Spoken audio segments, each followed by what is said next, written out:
Oh,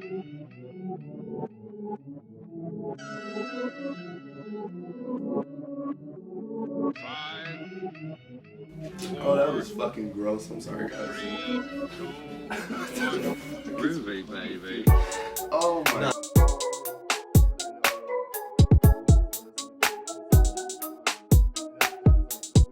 Huh?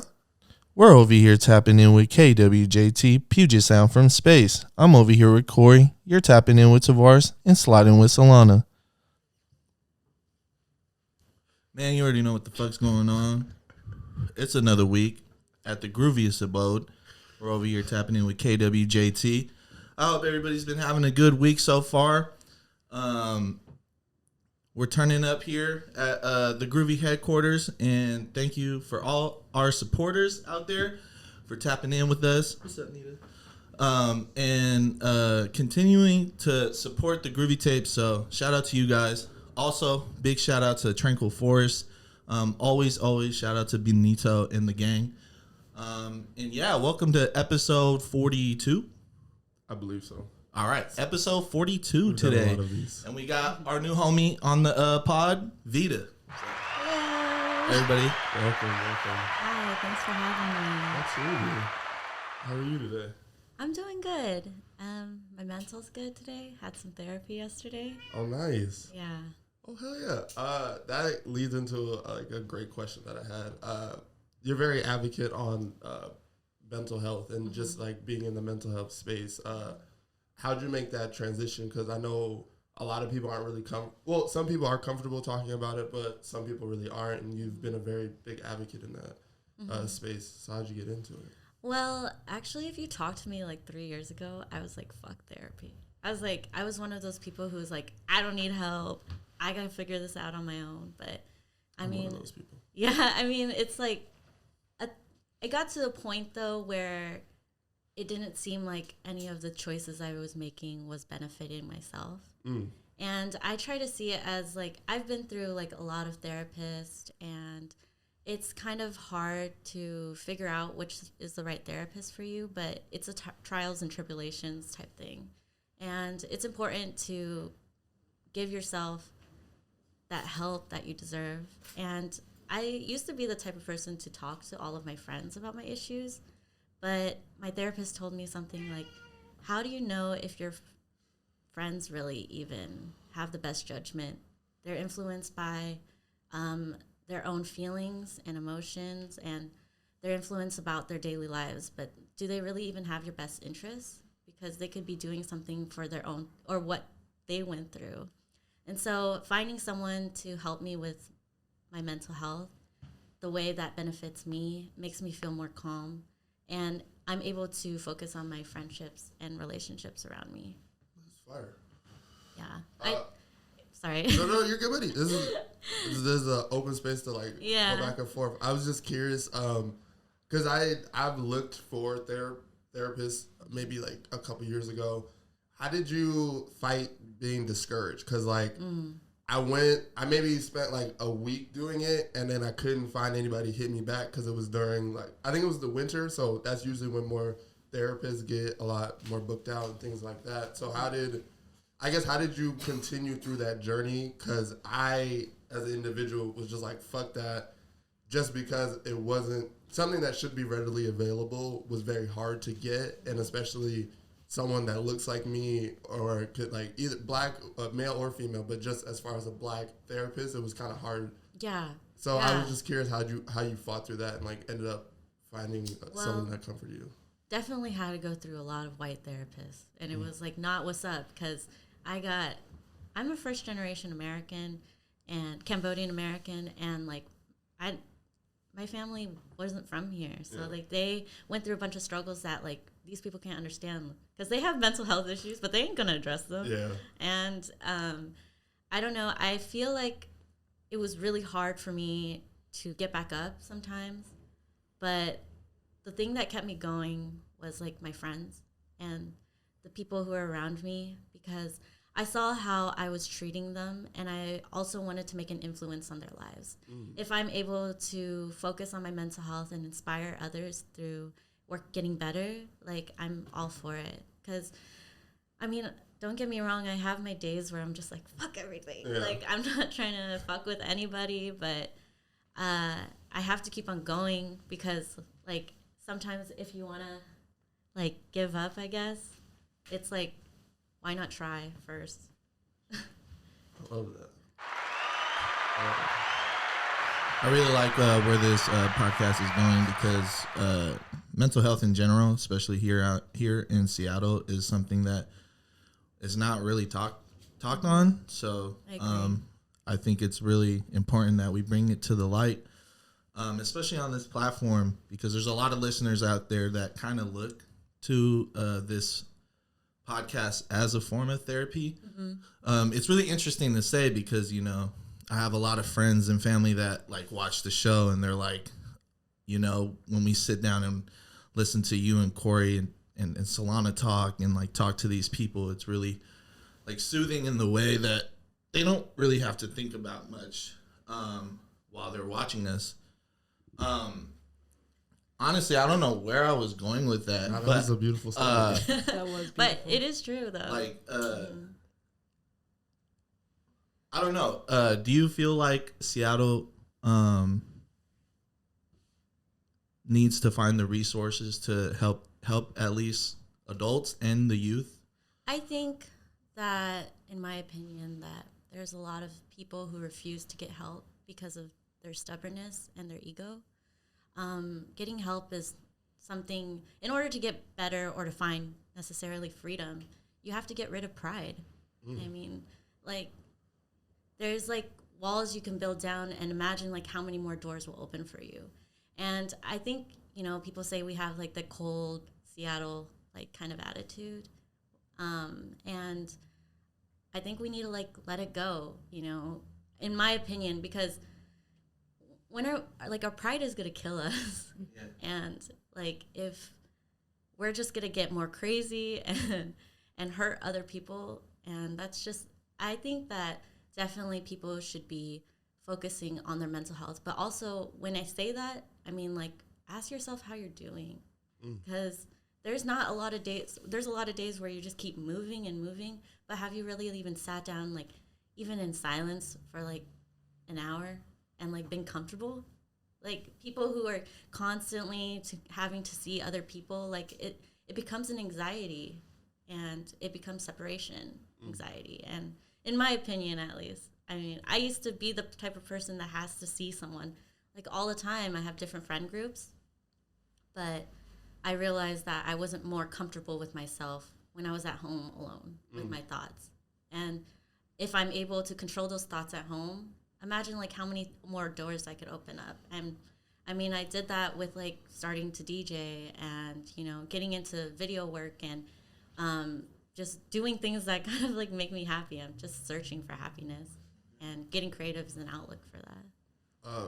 How long have you been DJing currently? I actually, when COVID first happened, I lost my job. I remember I was working at Super 6.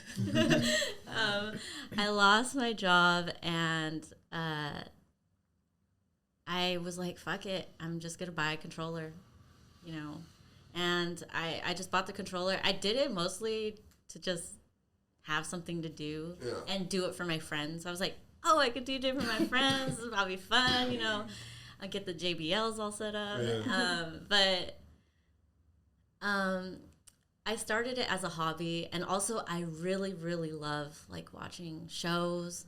I think good DJing is super important, like watching someone, how they do their transitions and how much they care about the next song that comes up. Because you can create a feeling in the room that like touches with each person in a sense, I guess. Yeah. No, that definitely makes sense. Yeah. Like, it's like storytelling. Yeah. Or video work, you know? It's like people who make music videos, it's like telling a story. And even when people make art, like, do you have any honorable mentions on favorite DJ sets? I'm actually with Shed Studios. They're a collective out, or they're also a studio out in Tacoma. It's ran by my friends Wyatt and Chase, I believe, but mostly Wyatt. And he's just someone I met, like, honestly, at Q nightclub and through a friend. And then we became friends, like, ever since. And he's been putting me on. He's the one who, like, nudged me, like, hey, you still DJing? You playing with that little thing? And then I was like, I don't know. And he was like, just try it out. We're just having fun. And then his girlfriend, Ari, me and her, she actually got me to start an OnlyFans account, and we do DJ sets on there. And we have like a little butt cam and everything. That's fine. And then it's like good music. And it's well, like we're thinking we have another one on the 25th of this month, and we're thinking about like doing like a photo shoot thing in the background, and then charging for if people want those pictures. So trying to get the money. Get that money. Oh, for sure. Is that where you were DJing a couple weeks ago? Mm-hmm. Yeah, at Shed Studios. It was just like a birthday thing, and like they had I think it was like 2-3 years ago. It was way before COVID, and my friend Wyatt, he actually like had a shed in the backyard. Oh, fire! That's where it started. And that's where the name came. I believe so. I'm not sure, but he like invited me, and I didn't really know anybody. I only knew like one other person. I was by myself, and they had like a whole lineup, and it was just like all of their friends. That's and like fire. and then they sold like merch to like make up to pay for the party. Yeah, and then that's where like it all started. And that was like really fun also because like I get really comfortable in places where I don't know anyone because you're kind of able to be comfortable and free with your own thoughts and you don't have to hold up. That's interesting. Because I'm kind of the opposite. If I'm in a crowd full of like, if I only know 2 people and I don't really know them really well, I'm kind of like the most awkward person in the room. Really? Yeah, because I'm okay. I can feel that because I'm tall, and then 2 people like for some reason come up to talk to me a lot if they don't know me. Especially if they don't attract them. Yeah, because it's my height. Yeah, I remember when they kept coming up to you. They just kept coming up to me, and I was so fucking awkward because I'm not like. Oh my god, I love Groovy Tapes. I'm really only sociables with the homies or if I've been drinking. So like, it's very interesting that you say that you're like you become a lot more comfortable among strangers, and that's really dope to me because I need a little bit more of that. I think it has to do with like me going to different schools like growing up. Like, I was always the new girl, so I always had to be like, "Hey, I'm Vita. What's good?" We've talked a lot about you wanting to start a nonprofit. Would you explain what you're going to do in your nonprofit? Because I've been very excited and now. Yeah, I've actually been kind of nervous to talk about that. I don't really have much to say because it's still in the works, and I have a team of people. It's amazing. We're all friends. Yeah. And one thing about us is we all love pineapple and pizza too. And that's really important. But it's me and my friend Tevin. Yeah. Tevin is a real estate agent based out of White Center, Washington, but he works with all of Washington. And he's pretty dope. He's very inspiring. He works with the kids. And he also is a case manager, and he works for other nonprofits. We actually went on a trip to Puerto Rico, and it was just hella random. Yeah. And we went with 2 other people, and we went and we were just kicking it. We went to the rainforest, and then we were talking about Puerto Rico and what was going on in Puerto Rico and how they're a U.S. territory. And then we just kind of dove deep in, and he was all like, I work in mortgage, so I work on more like the document side of things, but we were kind of bringing in ideas together, and we want to like, basically we're still trying to figure out our main motive, but we do want to work with the people to provide housing for like low income families in the greater area of Seattle. We want to try to invest our time, maybe get a community center, bringing in other nonprofits to kind of create an atmosphere for like everybody. Just because also we have a lot of immigrants in white. We want to focus mostly on White Center. Because Tevin's from White Center. I used to live around the area when I was younger, and I know that we have just so many like people of color, like, and some of these people, you know, most of these people are immigrants, and it's hard, like, coming from like a first generation American. My parents are very like, they're awesome, but like, it's not. Sometimes there's a hard because you have like a barrier, just with language, as well as them getting used to like America. And they don't. I feel like sometimes my parents don't realize the racist things that happen to them, and or like how people treat them. So like having these resources could be helpful for other families who have that. And then experience things just like that. Can you give Vida a round of applause, please? Because I know we're still working. What you were just telling us was amazing. Thank you. Like working and thank you. Oh just making it an idea, and what you're doing is important with your friend Tevin. Like everything that you just reiterated. Yeah, the only thing is like time. Is against us, and that's like the hardest thing because there's so many different things I want to work on right now. And it's so hard to balance things. It's like people say you need to focus on one thing, but it's like I want them all. Why can't we be all good go-getters? I think that's the beautiful thing about life, because you can, like, it's still everything that you could obtain over like several years. I feel like being multifaceted and being like, I want to help in this area and this area is not really a bad thing to have your mindset on and your eyes set on, as far as like building one thing to build another, and it can still be within the same year. You know, people like to think as life is such a short view of it, just because a lot of people think so day to day.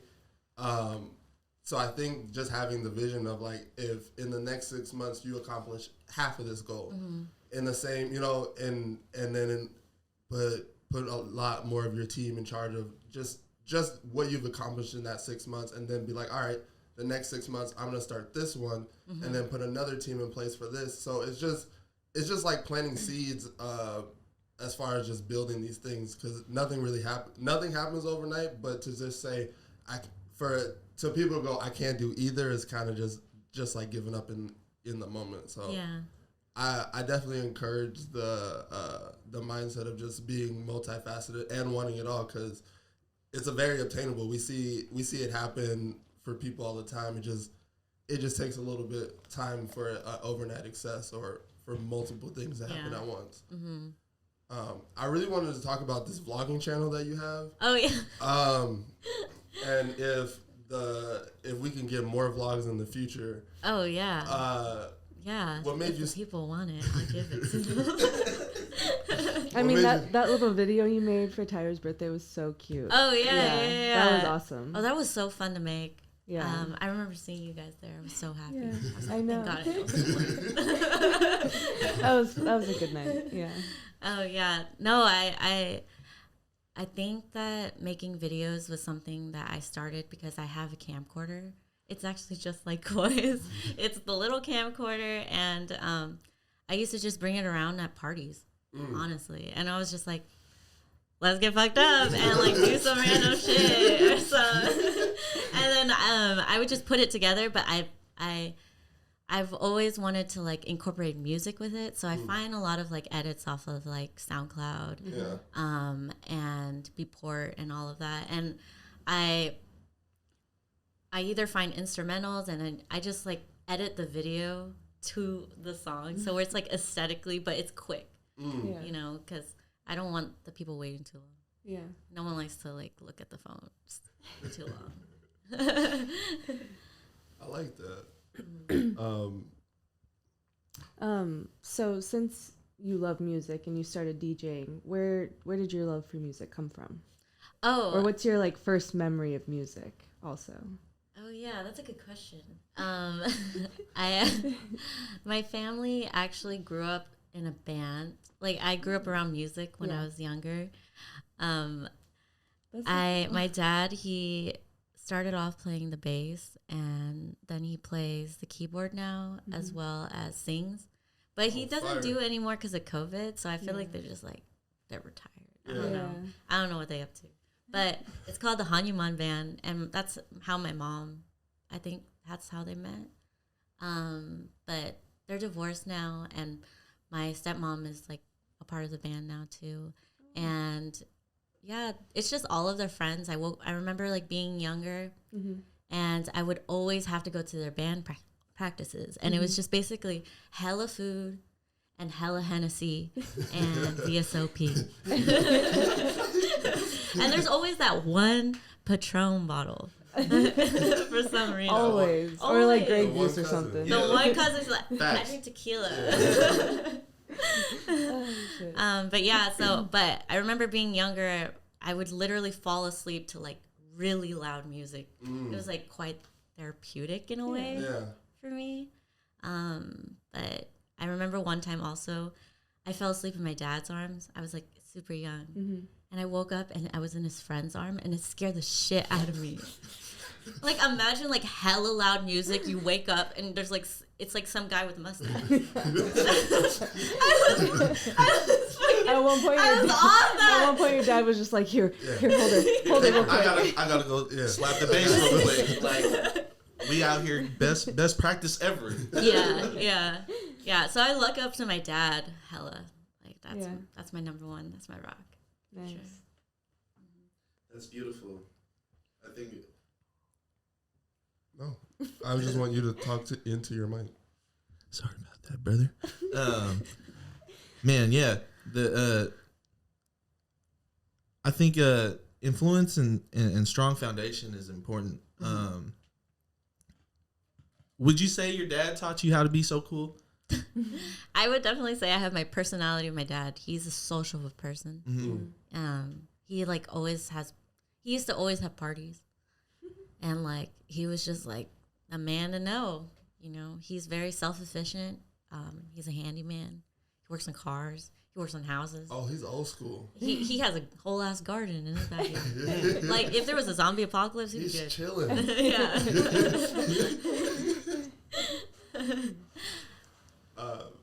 Do you think that watching that hard work your entire life has pushed you to be as driven as you are, as like just being as driven as you are? No, actually, I don't. I like to give myself credit. I did this all on my own. You know, I got to where I am today on my own, and it's like, I look up to my dad a lot, but you know, we all have our mistakes, and I as well. I've made a lot of mistakes in my life, but what can we do if we dwell on it? All we can do is try to move forward. And I don't mean to say that in like a toxic positivity way, because toxic positivity is real. And I just really think that we should focus on, sorry, I lost my train of thought. I started thinking about toxic positivity. I was like, you're like, shit, am I doing that? No, I'm not. Well, can you break that idea down for someone who doesn't know? Toxic positivity? Yeah, it's like, okay, if someone tells you like, hey, I'm having a bad day, I'm really tired or something, and someone's like, oh, you only worked like 3 hours today, but you should be. I was like, just be happy. Like you have nothing to worry about. Like I think it's okay to say that, but if someone's consistently telling you like there's something wrong, like it's really hard to push off. But then that also is with me though, is like it's hard for me. I think self-care is knowing when you could be there for someone, because sometimes it's just too much. Very true. Very, very true. And we can't take that personal. Yeah. I used to take it personal all the time. I'd be like, what the fuck? You got me fucked up. But I also have to think, like, you know, not everyone owes you their time. Very true. I feel like that's very hard in this generation to understand that. Oh, not even the generation. Just how I'm growing up currently. I feel like that's very hard. It's from people older than me and people younger than me. So I wouldn't even just say my generation. But I feel like the constant gratification makes people demand your time, and as far as what they want and what they can demand of you, just because they have this virtual access to you. So I find that very interesting that you're very you find it very important to like reclaim your time and set those boundaries just in life. I think it's a balancing act for most people, even myself included. But like if we could hang out with everyone, I would, yeah. but like I can't. I'm sorry. I wouldn't, but nah. I mean, in a way where, you know. No, true. I just say it because like holding space. People be trying to kick it, and I don't be trying to kick it all the time. I've gotten to this point right now. It's like I have people like I miss and I think about, but it's like I don't have any time. Sorry, like I really don't. Like because when you're someone who wants to be like creative or something, I feel like you need so much time alone in order to feel that outlook. Yeah. I mean, how about for you when you're making music? You know, do you have to have time for yourself and really like figure out what you want, how you want to get in the groove? Definitely. Because when I'm curating a song or I'm sitting down writing, I have to sit down for like hours. Mm-hmm. I can't, and usually I don't have that time because I'm either too tired, I'm working, or I'm really, basically I'm moving about the town, you know. It's just as you said, it's really hard to manage the time, even though I've made it a priority of mine to Do you like schedule it? Create music. I have to, in a way. I have to give myself a mental like schedule your creativity. Like after work from 10 o'clock to like 12:30, I'm gonna go and write this song, listen to this beat. 12:30 comes around, and then like 3:30 comes around, and I'm like, oh, I've been sitting and writing a song for so long. I gotta wake up in a few hours for work. So it's like, it's wow, it's really crazy too, because in the sense that you were just talking about, it's a balancing act for me. Yeah. I'm trying to just like find a cabin and like just sit and write for days. That's something that I would do. Yeah. That's really important. Like it takes the alone time for me to sit in a room and be able to write. I can write around other creators and feed off of them and like influence myself in the room, but truly like for writing music for me, I have to be alone and like, I'm just writing. Yeah. It was how I've been all the time. I think of it as an assignment.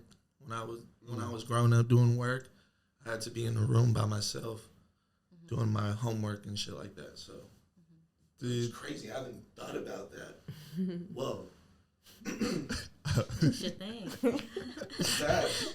I'm just gonna get that. That's crazy. Damn near a therapy session for you guys. No cap. It's just therapy with Vida. No cap. I love people who name their episodes. First of all, I love that. Do you find scheduling your creativity doesn't give you mental block, like doesn't give you creative block? I feel like if I personally, as a photographer, had to like, I've been scheduling. So let me say that I've been scheduling my photos with like people, and I feel like it makes me less creative than if I go out and I try to find something fun to shoot. Do you think like being a musician, scheduling that out, like excels you? And as a DJ, I'll open up the question. Yeah. I'll just say, yes. I have to intentionally, I have to do that activity with intention. That's what I meant to say. Yeah. Because you have to want to. Yeah, it's kind of like a switch in the head, in my head. Like, I'm creative now. I scheduled this time in my day that I can like finally let some creativity flow, because at any other moment during the day, I'm thinking about other stuff. I'm thinking about livelihood. I'm thinking about like how I'm going to work, how I'm gonna make money, how I'm gonna, Yeah, because we have other priorities. Yeah, right now, because I don't really eat off of my music. Point blank, I haven't made much music. I've actually spent more, like thousands, on music, and I've made only like $100, and it's crazy. But that's the best $100 I've ever had. So it's not for the money. It's so, for the art. Yeah. It's for the so art. literal. Yeah, it's so crazy. The math is that I made $100. The whole equation one. Go ahead, Vida. That was. Yeah. No, that's really interesting because I feel quite like the opposite a little bit. I feel like the reason why I have to take so much time to focus on my mental health is because it like gets in my fucking way. I'm like, I battle it, and then it just, and I have these random bursts of creativity, and I literally have to hold on to it because it's hard for me to schedule something for that or to block out time for that. Yeah. That sounds impossible for me. Like, I don't like scheduling. I like to just go with the flow. Yeah. Yeah. Damn. That's kind of crazy. Because imagine if you got, like, you were just driving and you, like, thought of an idea. Like, what if you just did it right then and there? I usually pull over. That's awesome, then. Like, as a photographer, I've been, like, honing in on just, like, I'm just going to pull over. Or I'm going to come back here and take this photo. Or, like, I'll just, like me and Solana just took this picture of this church in the North End. And it's been in my head for about a month. And, like, every time we drive past it, I'm like, all right, next time I'm bringing my camera. Next time I'm bringing my camera. And then we finally were like, fuck it. It's Sunday. We ain't got shit to do. We're going to drive out there on this sunny day and just take this one picture. So we drove maybe 45 minutes just to do it. So, like, I do understand the scheduling of it, but I also understand the, like, keeping it just this creative thing of just, like, I have to do this thing. This is dope. I wanted to ask you about breaking your leg because I have never broken a bone on my body. Oh, my God. That was the craziest shit in my life. You broke your fucking tibia, which is... Fibula and tibula. Oh, you broke goodness. both of your strongest bones in your body. Okay. Oh, my God. Thug life. Left leg. I got a fat scar right here. Oh my goodness. And I got some nails in my leg, too, and a metal rod. I'm like a cyborg. What was that experience like? Because I've never, like... These skateboards giving me a little, Trigger? trauma right here. Just kidding. I fell off a longboard. Damn. I was with my friends, Jimmy and Ryan, and we were going down the park. And we were already longboarding. I know how to longboard. Yeah. All right. And we were longboarding for like 30 minutes for quite a while on this long ass path in Redmond. And I just next thing I knew, I was trying to run. I guess. Were you trying to do some No, I wasn't doing shit. I'm not on a longboard. But like I just like put my leg down.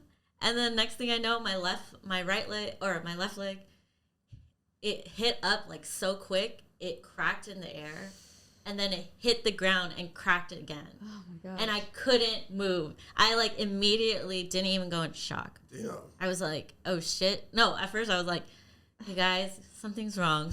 They're like, get up. And I was like, I can't get up. Something is wrong. Something is wrong. And they were all like, just get up, Vida. I'm like, You don't understand. And then next thing I know, Look I'm at my legs. here. No, because it didn't even come out. Yeah. It was inside. I've never broke skin on it. Oh, God. Yeah. Oh, my goodness. Yeah, so it broke inside, so I had and we, like, immediately tried to pull up, because I was wearing sweats, and they tried to pull it up, but I was like, it was like, I could not move it at all. And then, all right, we could talk about how American healthcare sucks, too. It sucks fucking ass, because I immediately thought about how an ambulance was too expensive, and I didn't call an ambulance. And Jimmy ran all the way back to the car, or skated per se, and then he came by. I was like, the whole time I was just like crying and screaming. I was in pain, and then like there was bystanders. Some guy gave me some water. It was really nice. But then hella people were like, just get up, and I was like, I'm literally gonna fuck you up right now. What the hell? Like, I can't get up, bro. And I'm like crying. I just didn't even say anything. I was just like crying, and then my friend was like comforting me, and it was all like, we're gonna get this figured out. Like, you're not helping. Like, go away. And then this nurse was jogging by, and she went to her house and grabbed ice for us. And it was super nice. And then my friend Jimmy and Ryan, they carried me to the car. They carried me like this. Oh, gosh. Because I couldn't move it at all, and my leg was literally like dangling. And and then I was in the front seat of the car, and I could feel like every crevice of the road, because my bones were broken. I just feel them rubbing together. Oh my God. Yeah, and it was like the worst thing ever, because like it was like a 5-minute drive. It felt like forever. 60 minutes, like, or something. And I remember like when we were in the car, my friend Jimmy started playing sad music, and I was like, why are you playing sad music? He's like, I thought it was fitting for the mood. This is how I feel inside. Yeah, and it was we went to urgent care. Like, I should have went to the hospital, but I didn't know my leg was broken. Yeah. But I had a sense. Knew. I feel like I kind of knew, but like I was like, nah, I'm gonna broke that shit. Nah, they gonna fix it. Yeah, nah. And then when I went to the urgent care, they didn't give me any ibuprofen or anything. Like, I was like, can you give me something? They're like, nah, we gotta call you an ambulance. And I was like, what the fuck? Oh, you got me fucked up. And I was like, nah, we gotta call Scamming. That was a scam. They put me on the stretcher to take my x-ray thing. Oh. And like, they were so rough with me. I was like screaming on the top of my lungs. And okay, first of all, they got me wait in the waiting room hella long. I was just like some regular patient.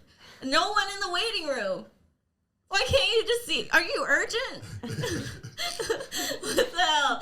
And then on top of that, I was pissed. They didn't give me any ibuprofen or anything. I was like, I need something. I'm in pain. And they took my x-ray, and then they all just shut the fuck up. Because in my x-ray, it was like the back of my leg and right here, 2 breaks. And it was clear that like I broke my 2 bones. And they put my foot in a cardboard box, and then I went to the hospital. I was there for like 16 years. Forever. It felt that way. And I was like, give me what you got. You know, I was like, shoot it up. I'm in pain. And it was like, it was not even helping. That was the crazy part. Like, nothing was helping.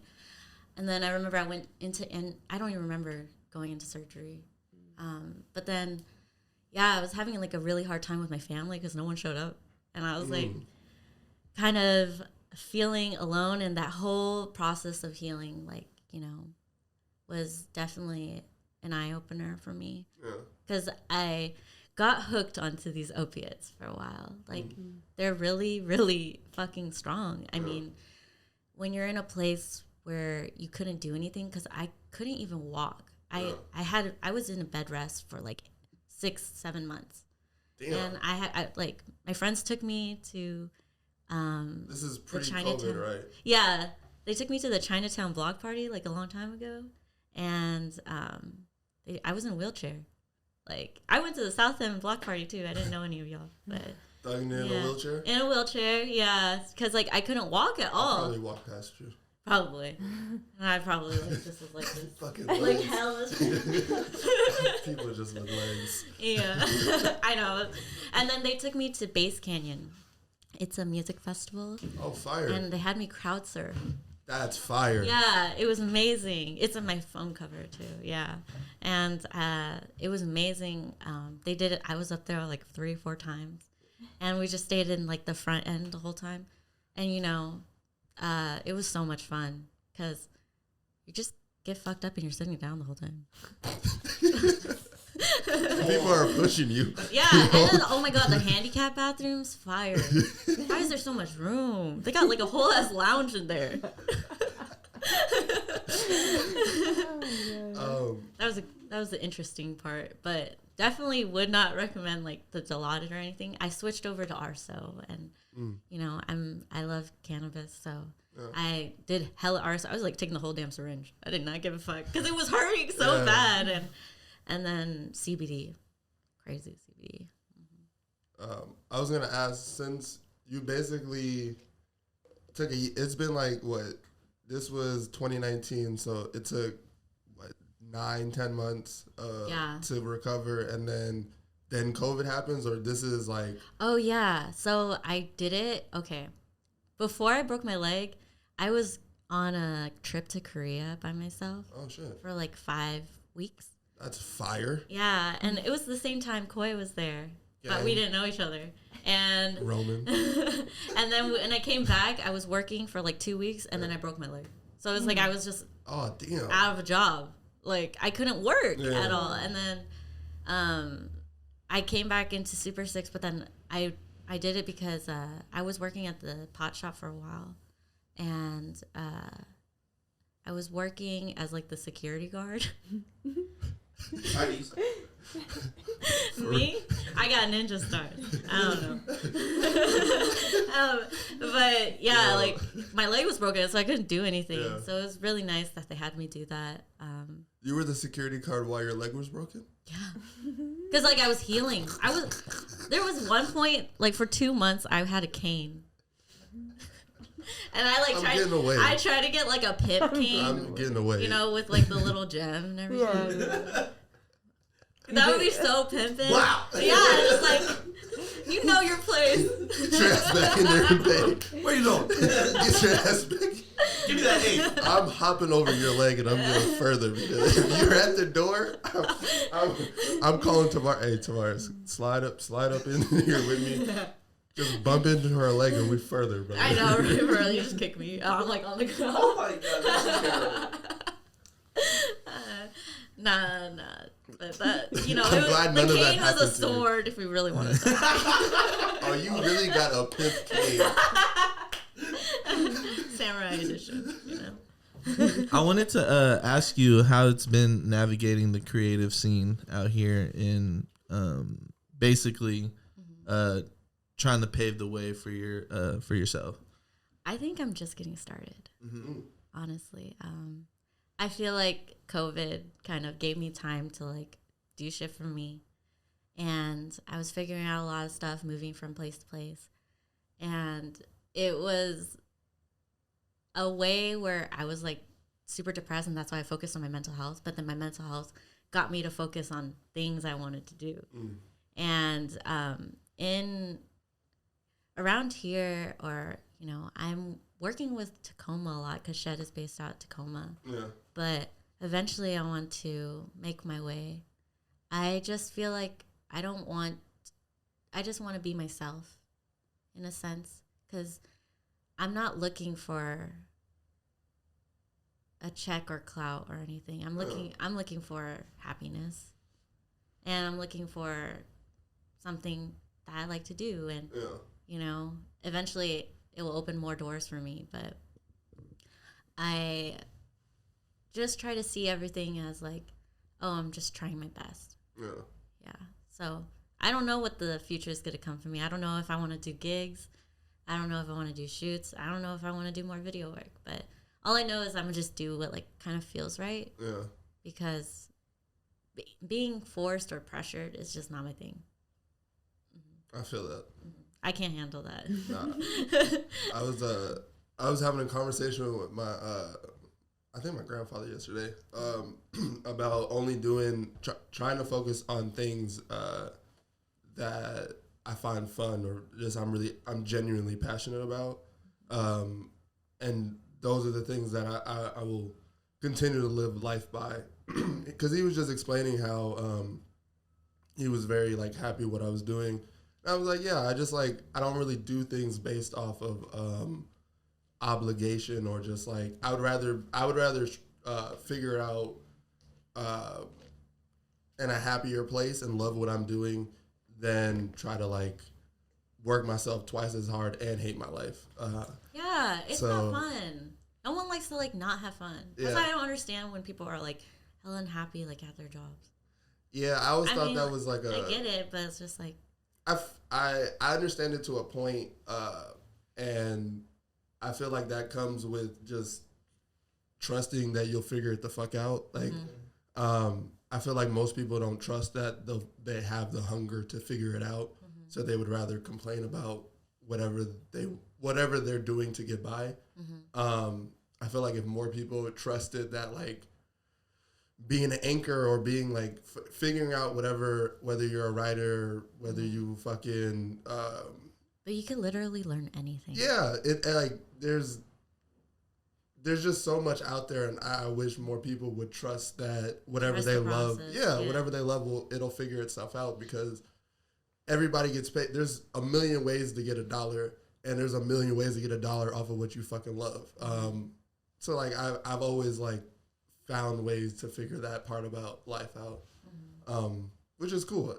I commend you that you like live that way and just find more time to have fun and just do the shit that you actually genuinely want to do. Yeah, just because we only have one life, and facts. Like I said with the mental health, like there's times where you just want to give up, but it's like, why not make it fun at least, you know? I be joking about death all the time.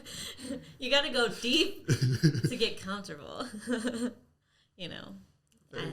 One of my friends, he always says, you got to get comfortable getting uncomfortable. Very true. That's going to open up so many doors for you. I feel like you should always do things that are challenging and hard for you. Yeah. So I read this, but I don't know if this is true, so nobody fact check me on this. They said it's healthy for your brain to do shit that you don't know. It'll help stop you from getting Alzheimer's and dementia and all that, because your brain is like, life seems shorter when you experience the same thing over and over and over, because it just doesn't. You can't remember when you had a new experience because you repeated the same day.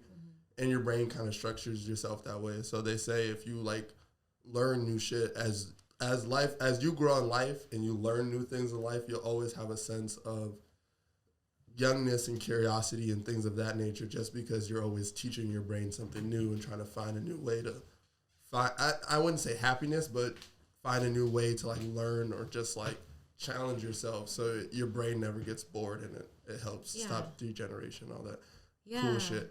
I don't know if that's true. They also say violin and the piano help. I don't fucking know. I like the threat, though, because it just encourages me. Yeah. Fucking learn new shit. Yeah, because it's like, I like man, the threat.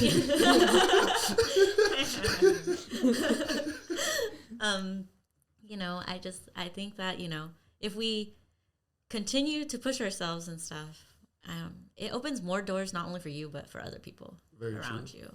We all eat. If I'm eating.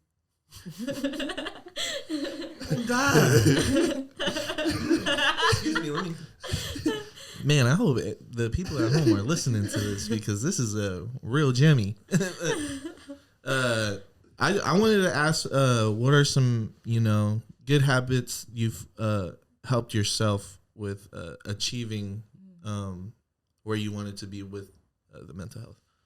I lack a lot of discipline, first of all, but I think the steps that I think I am taking is getting my own place. Like, that's really, really important. Like, having my own space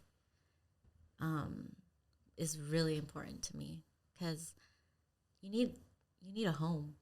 You need somewhere where you feel comfortable, somewhere where you can let that creativity out. And that's like what started my journey, I would say. And that's why I say it's just the beginning, because I'm like, I don't know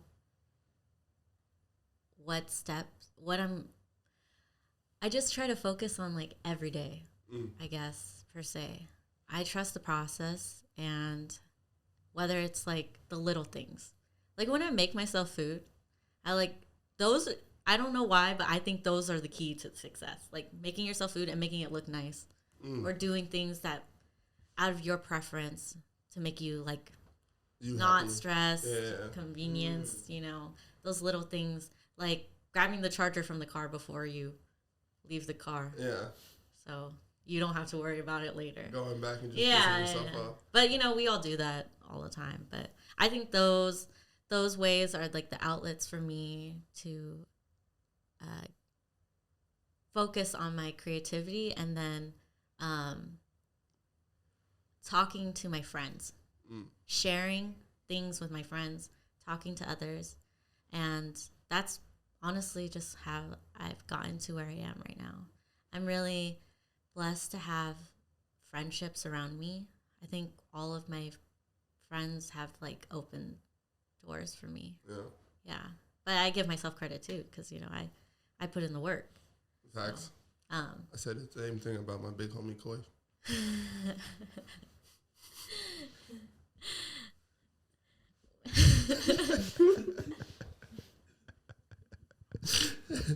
Put me in the game. No, I only asked the question because I think it's important for the viewers at home to like. Did I answer it correctly? No, definitely. I believe I got the answer I was looking for, because it's more of just saying those things out loud for a lot of people. I feel like, you know, just a lot of people that I know and that are facing kind of what we've been talking about, and like how we all been dealing with it. And it's like something that, you know, people need to get into the habit of like just saying it out loud, putting those measures together, and really working on what's that blockage. Because you really broke it down when you said that you worked on mental health, then the mental health brought you to what you love. So there's a disconnect a lot of people are having at home, a lot of people in the community. So it's just something that they need to hear. And you articulated it well. So thank you. I only hope to be, I mean, like I said, you know, I want to, this is only the beginning, because I really feel like I have a way where if I focused on myself, you know, and I was in a place where I felt like I wasn't moving, you know, and I wasn't doing anything for myself. And I think that's okay. But once you start recognizing it and making an effort, I promise you it's going to feel so much better. And it gets hard every single day. But we have to keep pushing, because we have to find what that happiness is. Yeah. Because it's worth it. Pure bliss. I've had those moments a few times, and those are like the best moments. I would agree. Just jumping off that, taking that first step is always important. It's the scariest step, but it's literally like the fall is the easiest part. Yeah. Like like where you land is like. Oh my God.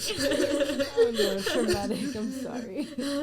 I was always making jokes about it. I would have like, you know, the SpongeBob, my leg, dude. Or there's the scene in Kill Bill when she's like trying to move her toes. Yeah. I had to do that. Crazy. You gotta get a wheelchair tattoo. Honestly, I've been thinking about it. I was like, that's that appropriation. Or you were in a wheelchair. Or a tattoo. Yeah, you're right. But I'm like not long term. I mean, it's still a part of your life. Yeah, I mean, I don't know. It's an honest question. I don't know. On behalf of the handicapped community, do they say disability? Yeah. I have no idea. The disabled, I think. Would they be offended? Let They us might. know. Let us know. Let us know if it's good for Vita. We need the correct term. Yeah. Let us know if Vita could get the I need the tat. the wheelchair tattoo. Yeah, it's funny because like at Base Canyon, people were coming up to me and saying like, "Are you rolling? Are you rolling?" Oh my god.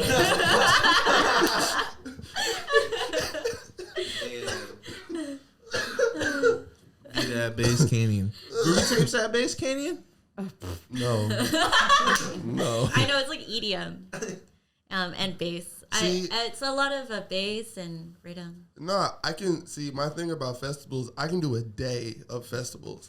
Oh, 3 like, days, yeah, 4 days. nah. But that's where it's really fun. If you're there the whole time, you get the whole experience. I could do a day, and then it's just like camping, and then like I like the woods, so like Oh, I love the woods. Yeah, I like real camping. So like I camping love for a camping. festival would just be like, nah, there's hella niggas that I know haven't showered this week, and we all been here 3 days. Like John over there be in the pit every time, and he's the so like he's must. Yeah, so like I don't know. Yeah, motherfuckers. There'll be people out there with deodorant. Yeah. Like, Oh just my dancing. God. Those are Oh my my kind And of I'm like, things. why are you guys sharing it though? Yeah. Like, you can put a napkin over it. There's people there. Those are the blackheads. real unsung heroes of the EDM scene. The people that No, the real ones are the fans. They fan on you. They'll be coming around. They're the best. Nah, I could do it. I feel like I told this to myself. I can do a day, but like 3 days outside. Like I've always been obsessed with Burning Man. Like as a kid, it was like I watched Malcolm in the Middle and he went. Have you ever been? No. One, I heard from real people who've gone for years. It's like really corporate now, so you wouldn't. The experience is kind of altered than what it was. Yeah.